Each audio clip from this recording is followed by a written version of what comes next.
Berkeley has played a very significant role in helping to create Sigma Alpha Nu, the nation's second pre-law fraternity. He's going to be attending UCLA Law School in the coming fall, and he intends eventually to work on U.S. foreign policy in the State Department.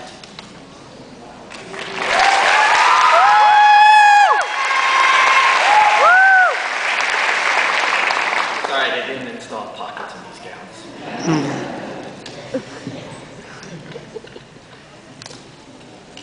Good morning, family, friends, faculty, professors, and fellow guests. For me, there was little doubt that I would major in history when I first came to Cal. In my naivete, I originally believed that I could make a better world by writing books on comparative histories to bring different peoples and different cultures closer together. I thought I could expose the flaws of humankind for posterity and for progress. However, I have realized that the role of the historian that I sought to become, that quiet and distant academic who spent his time in study rooms and archives, would not work for me. In my time here, in just 3 years, I have seen the destruction of New Orleans. I have watched the conflict in Iraq unfold. I've heard about the genocide in Darfur. I have read about the derailment of democracy in Russia and seen the rise of the first major black nominee for president in the United States.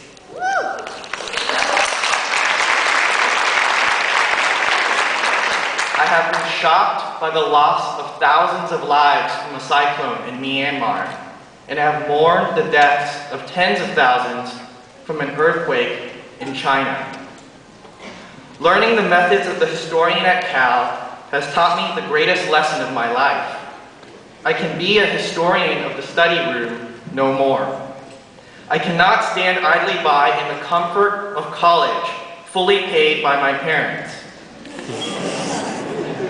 As Senator Barack Obama said, when he explained why he could not wait until the next election cycle to become president, we face the exigencies of now.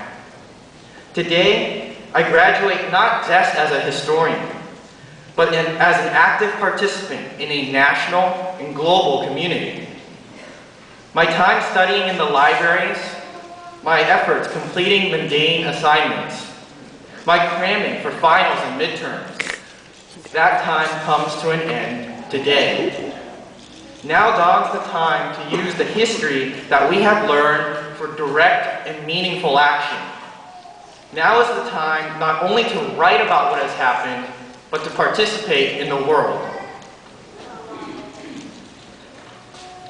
Each generation has faced a crisis in its time.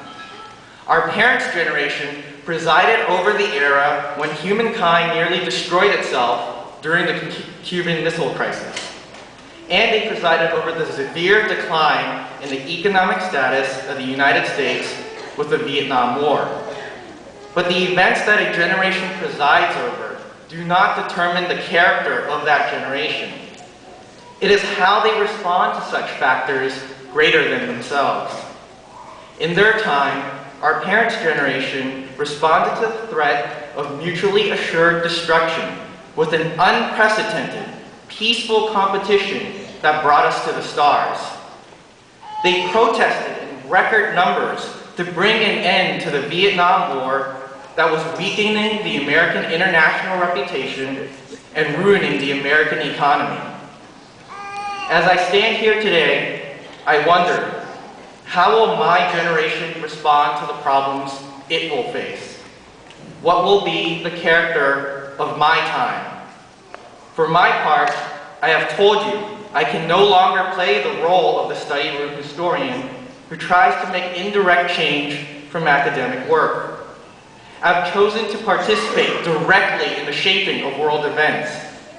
Class of 2008, I think our goal today should be to bring the same level of self-assurance in our generation's actions as Winston Churchill had in his.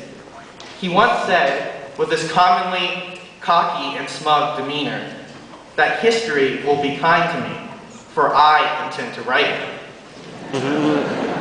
My fellow graduates, we've learned how to write history.